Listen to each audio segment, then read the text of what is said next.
Mesdames, Messieurs, bonjour et bienvenue dans ce flash de l'information sur Tonosnet TV. Et voici les titres de l'actualité nationale et internationale. La grève des agents de l'Office national des postes les 17 et 18 octobre 2012. Nos invités de la semaine, Emel Belhaj, rédactrice en chef du journal électronique Web Management Center, et M. Abdelwaheb El-Heni, chef du parti El Majd. On reviendra sur les moments forts de la semaine dernière. Bienvenue sur notre plateau. Merci. Bonjour. Merci à vous. À l'étranger, le prédicateur Abu Hamza extradé vers les États-Unis. Les agents de l'Office national des postes observeront une grève du mardi 16 octobre à 19 h jusqu'au jeudi 18 octobre à la même heure dans l'ensemble du territoire. La grève intervient suite à la décision prise par le comité administratif sectoriel de la Poste et des télécommunications qui s'est réuni les 12 et 13 septembre dernier.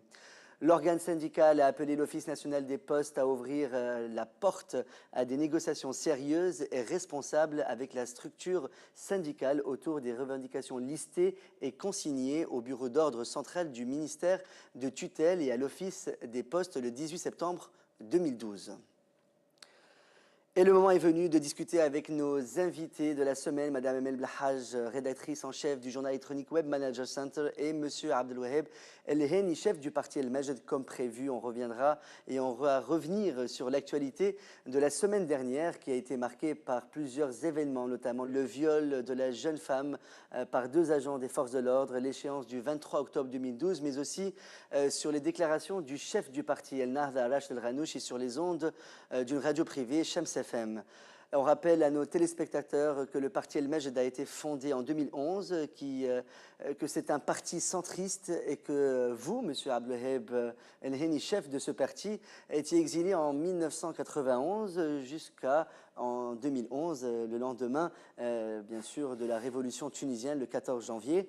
Bienvenue sur notre plateau. Merci, bonjour. Voilà, Emel aussi, bienvenue sur notre plateau. Merci pour l'invitation. Alors, pour revenir à l'échéance du 23 octobre, selon vous, quelles sont les prévisions et à quoi le peuple doit s'attendre de la part du gouvernement, selon vous? Donc l'échéance du 23, donc elle approche rapidement. Moi, j'essaie d'être optimiste. Je voudrais donner le bénéfice du doute à ce gouvernement pour qu'il évite à la Tunisie des difficultés, des violences pires que celles que nous sommes en train de vivre aujourd'hui, parce que moi, même sous le régime Ben Ali, j'ai pas vécu autant de violences que celles qui existent aujourd'hui à cause d'un manque de contrôle de tout ce qui est sécuritaire. Alors nous ne comprenons pas ce qui se passe au niveau de l'appareil sécuritaire tunisien. Et justement, les peurs des Tunisiens, c'est que cet appareil sécuritaire n'arrive pas à maîtriser des dépassements ou des débordements d'ici le 23 octobre. Il y a également, je ne sais pas si vous avez lu hier, il y a eu une menace qui a été proférée par des salafistes de la région du Kram, menaçant toute réunion qui aura lieu organisé par Nidetoun. Oui. Alors justement, on reviendra sur ça, sur les propos du chef du parti NAD qui disait que Nidetoun, c'est beaucoup plus dangereux que les salafistes. Justement, juste suite à cela, et c'est dire l'impact des déclarations de Rachid Ghannouchi, c'est à n'y rien comprendre. C'est-à-dire que moi, quand je vois Rachid Ghannouchi, je me dis, quand on veut construire un pays, quand on veut participer à son édification, il faut l'aimer. Alors que quand on voit Rachid Ghannouchi, on ne voit pas l'amour de la Tunisie. On voit beaucoup plus de haine que d'amour. On reviendra sur ça après, mais on essaie de rester sur le 23 octobre. Justement, pour revenir au 23 octobre, donc quand vous voyez des menaces proférées par des groupuscules extrémistes face à la réunion d'un parti reconnu quand même et légal, ça, c'est très effrayant et j'espère que Ali Laraïf, qui n'a pas bien géré l'affaire de l'ambassade américaine, qui n'a pas bien géré également l'arrestation de Abou Ayyaf, alors qu'il prêchait à la mosquée El Fath au vu et au su de centaines d'agents de l'ordre, qu'il saura gérer tous les événements qui auront lieu d'ici le 23 octobre. Alors, M. Abdelwaheb El-Heni, donc chef du parti El Majd, alors vous, en tant que chef de parti, qu'est-ce que vous en pensez de l'échéance du 23 octobre? Est-ce qu'on doit manifester? Est-ce que les étudiants doivent sortir? Est-ce qu'ils doivent attendre? Comment ça doit se passer? Je pense que, premièrement, ce débat, c'est un signe de bonne santé démocratique. Les nations démocratiques, ce sont les nations qui débattent de tout, y compris de la légitimité de leur gouvernement. Et je pense que c'est un très bon point positif pour le peuple tunisien. Deuxièmement, concernant le 23 octobre, je ne pense pas que nous sommes face à une crise institutionnelle. comme nous l'avons vécu par le passé. Nous sommes face à une crise politique. Il y a un durcissement des deux côtés.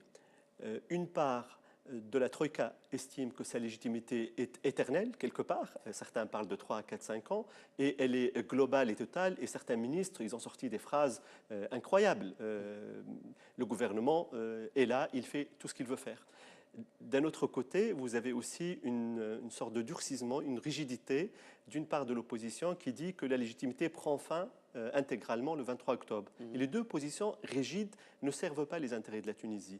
Nous pensons que avant le 23 octobre, il faut que la classe politique dégage le compromis. Avant le 23 octobre, c'est Avant ce le mois-ci, 23 là. octobre. On y est tout près. Effectivement, Dans 2 parce que semaines. nous pensons qu'il faut dégager un consensus et que le consensus n'est pas le contraire, n'est pas l'antinomique de la légitimité des urnes. Au contraire, le consensus, la légitimité consensuelle consolide la légitimité électorale des urnes. Mais pour cela, il faut se mettre autour d'une table. C'est pour cela que nous avons lancé une initiative au niveau du parti Al-Majd, l'initiative du 18 octobre pour la concorde nationale et la paix civile en Tunisie, parce que nous pensons que le pays est menacé de division, la paix civile est menacée en Tunisie, et nous risquons même une guerre civile si nous continuons comme ça, avec ce durcissement des deux côtés. Alors, Donc ouais. nous pensons aujourd'hui qu'il faut vraiment se mettre autour d'une table pour construire le consensus. Nous avons remarqué que depuis le lancement de cette initiative, le 6 septembre dernier, tous les partis convergent presque vers le consensus, vers le compromis, à la recherche du compromis. Et malgré ça, malgré cette ambiance générale où tout le monde parle de compromis, la classe politique aujourd'hui n'arrive pas à se mettre autour d'une table parce que premièrement, nous n'avons pas la culture du compromis, nous avons vécu sous une dictature et le compromis c'est une culture démocratique qu'il faut construire, c'est la culture de l'acceptation de l'autre. Et deuxièmement, je pense que nous avons besoin aussi de cadre du débat et du dialogue pour construire ce consensus, d'où l'intérêt de l'initiative de l'UGTT, de l'Union Générale des Travailleurs Tunisiens, l'Union Générale Tunisienne du Travail, qui a une histoire patriotique, qui a une histoire nationale beaucoup plus profonde et ancienne que l'histoire de l'État. Concrètement, que doit faire le peuple le 23 ? Vous, Le en tant que peuple- parti, est-ce que vous appelez le peuple à sortir, rester chez soi, à patienter ? Qu'est-ce qu'il doit faire ? Pour le moment, nous appelons la classe politique à s'entendre autour d'une avant le 18 octobre, avant le 23 octobre, le 18 octobre, parce que ça nous rappelle ce mouvement 18 octobre 2005 où la classe politique s'était mise autour d'une table, s'est réunie pour combattre la dictature et a créé l'espoir pour le peuple tunisien, y compris la capacité à l'époque de se mettre d'accord autour d'une table sur des sujets brûlants, les droits des femmes, Est-ce liberté qu'en Tunisie, on d'expression. est capable de réunir des partis en feu, c'est-à-dire des partis qui... certains partis ne s'acceptent pas du tout de s'asseoir à une table. Mais on était capable en 2005 de le faire. Est-ce qu'aujourd'hui, on est capable ? Je pense qu'on est obligé de le faire. Ce n'est pas un choix, c'est une obligation D'accord. historique pour les partis politiques, pour la classe politique tunisienne et pour le peuple tunisien pour réussir la transition. Sinon, il va y avoir des tensions terribles, une bipolarisation terrible qui peut aboutir à la division de l'opinion, qui peut aboutir aussi à des risques pour la sécurité. Aujourd'hui, nous assistons par exemple à des attaques contre des mausolées. Le mausolée de Sidi Abdelkader Jilani, une confrérie soufie vieille de 10 siècles bientôt maintenant, elle a été menacée, elle est fermée aujourd'hui parce qu'il y a des groupes salafistes. Alors, il y a un mélange dans ces groupes-là qui interdisent aux fidèles d'aller réciter le Coran. D'accord. Alors, on passe quand même à un autre sujet, le viol de cette jeune femme. Je pense que tout le monde, toute la Tunisie, même à l'international, tout le monde est au courant de cette jeune femme de 28 ans qui a été violée par 2 agents de sûreté. Alors, où en est cette affaire selon vous et quelle est votre opinion sur cette affaire? Vous, déjà en tant que rédactrice en chef et en tant que femme aussi. Moi, je pense que le viol est la chose la plus atroce qui puisse arriver à un homme ou à une femme. Oui, parce qu'il y a eu C'est ce garçon aussi à Gafsa qui a Exactement, été, qui a été violé. C'est pareil, je pense que c'est-à-dire que c'est vraiment destructeur pour la personne elle-même. Et j'estime que cette affaire a été très mal gérée dès le début. Tout d'abord par la déclaration du porte-parole du ministère de l'Intérieur, quand il a justifié le viol par le fait que la jeune femme était trouvée dans une situation d'impudeur, entre guillemets, selon lui. Donc, du coup, il faudrait comprendre les agents de police qui ont violé la jeune femme, ce qui est dramatique. On a très mal géré le cas de cette jeune femme. Au lieu de sanctionner, d'arrêter tout de suite les auteurs, non seulement de les arrêter, mais de publier un communiqué de la part du ministère de l'Intérieur pour dire qu'ils seront punis selon la loi. Et pour ne pas généraliser aussi, ne pas mettre tous les policiers dans le même sac. Voilà, du coup, et justement pour dire que c'est des cas réellement exceptionnels, comme ça se passe partout dans le monde, parce qu'il y a également des viols dans d'autres pays, mais qui sont tellement bien gérés. Le ministère de l'Intérieur réagit rapidement, il punit les personnes, les auteurs de crimes et de délits, et du coup, l'affaire n'a pas autant d'impact à l'échelle nationale, excuse-moi Mehdi, je vais juste rappeler une autre histoire. J'en ai parlé d'ailleurs récemment. Ça me rappelle un peu l'histoire de la jeune fille d'Al-Qatif en 2007 en Arabie Saoudite. C'est une jeune fille, d'ailleurs, elle a été internationalisée. Je me rappelle à l'époque, George W. Bush, fils, avait fait une déclaration par rapport à cette affaire. Il y avait une jeune femme qui était avec son amie et elle a été violée par 7 jeunes Saoudiens. Et justement, on a ordonné leur flagellation et on a ordonné également la flagellation de la jeune femme. Et le monde entier était scandalisé. Nous n'imaginions pas qu'en Tunisie, ça puisse nous arriver. Et d'ailleurs, je me rappelle, juste après cette affaire, il y a eu une émission sur France 24, il y avait une Égyptienne qui disait « Mais c'est pas possible, on parle de la Tunisie où la femme est un exemple en matière d'émancipation dans le monde arabe. Comment est-ce qu'on peut tenir pareil discours en Tunisie ?» Tout à fait. Alors, Sir Abdelheb, est-ce qu'on peut dire, Monsieur Abdelheb, qu'il y a une poussée de viols en Tunisie? Est-ce qu'il y a une augmentation de vols? Est-ce qu'on pourrait dire, après que l'autorisation du Viagra soit autorisée dans les pharmacies avec ordonnance, que les maisons closes ont été fermées? Est-ce que ce sont des facteurs qui ont laissé que il y a une augmentation de viol en Tunisie? Là, il faut vraiment entendre l'avis des spécialistes, notamment des sociologues qui ont travaillé sur ces questions. Malheureusement, toutes ces questions sont des questions taboues. Elles le restent encore. Donc, j'appelle les socialistes à travailler sur ces questions parce qu'on ne peut pas se prononcer sans avoir de chiffres. Tout à fait.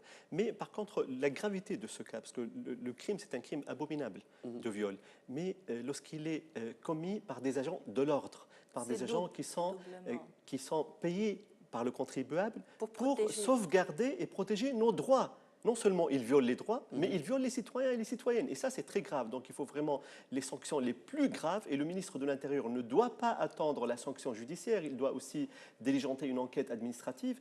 Deuxièmement, il faut que le porte-parole Tarouche démissionne le plus tôt possible, parce que ces déclarations étaient des déclarations irresponsables, parce qu'elles portaient un discours de légitimation du crime abominable.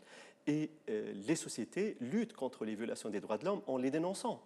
Et là, je fais une petite parenthèse, la déclaration, à mon avis, irresponsable de certains conseillers du président provisoire de la République qui critiquent les défenseurs des droits de l'homme, qui salissent l'image de la Tunisie à l'étranger, concernant notamment l'affaire de viol et le retour de la torture. Et là, comme si cette maison est habitée, ce palais est habité par les djinns de l'ancien régime. Ce sujet nous emmène quand même vite fait, en 2 minutes chacun, les déclarations sur Shams FM de Rachel Ghanouchi qui dit, je reprends ses propos, que Nidé Tounes est plus dangereuse que les salafistes.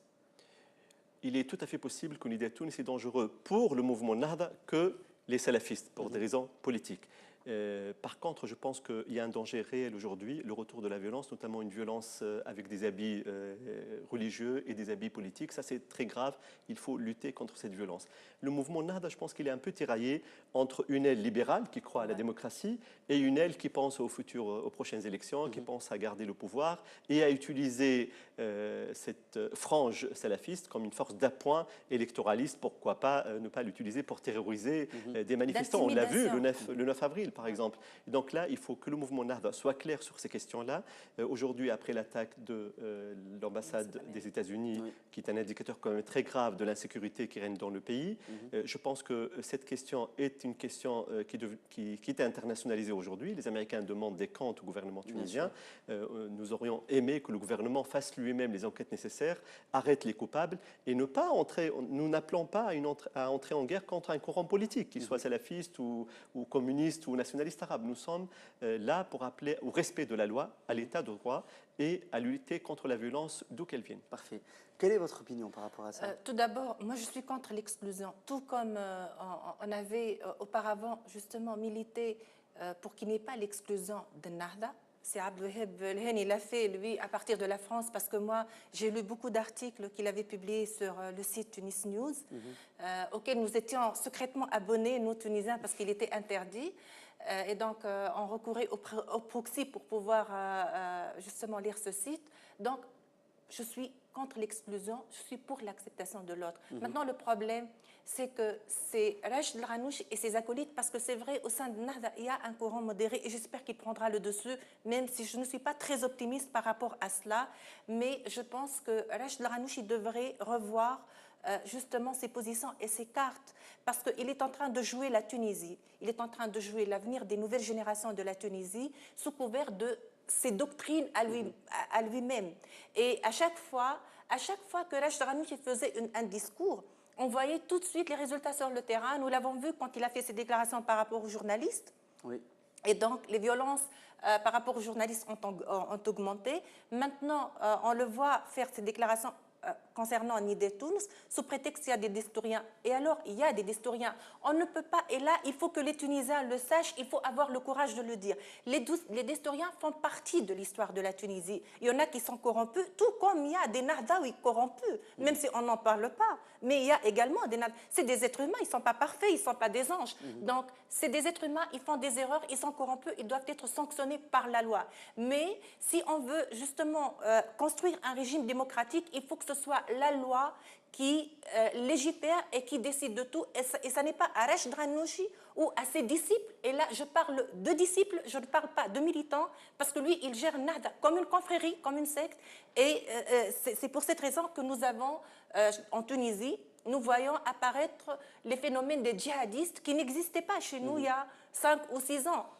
Ils étaient peut-être, ils travaillaient dans la clandestinité, on ne les voyait pas beaucoup, mais là, ils reconnaissent leur rôle justement dans, entre guillemets, la libération de la Tunisie. Et pour terminer, Mehdi, moi je trouve qu'il y a un djihadiste qui vient d'être relâché par un juge d'instruction il y a 2 jours, et c'est quelqu'un qui enrôlait des jeunes Tunisiens pour les envoyer justement faire le djihad en Syrie et en Afghanistan, au Pakistan.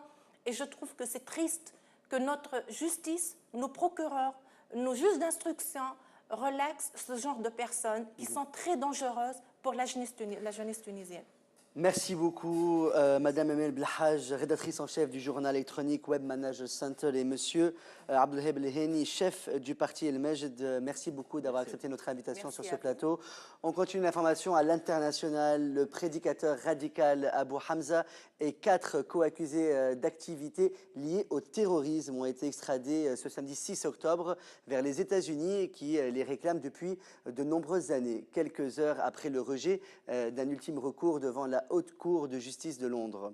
L'ancien imam de la mosquée londonienne de Finsbury Park, qui a 54 ans aujourd'hui, est un citoyen britannique d'origine égyptienne. Il se battait depuis 8 ans contre une procédure d'extradition visée par 11 chefs d'accusation. Abu Hamza est notamment accusé par les États-Unis d'être impliqué dans les enlèvements de 16 touristes occidentaux au Yémen en 1998, dont 4 sont morts lors d'une opération militaire pour les libérer. Il est aussi soupçonné d'avoir facilité la mise en place d'un camp d'entraînement aux États-Unis en 2000 et 2001 et aidé à financer des candidats au djihad désireux de se rendre au Proche-Orient pour s'entraîner à des attentats. C'est la fin de ce flash de l'actualité. Merci de l'avoir suivi. Excellente journée sur Tunisnet TV.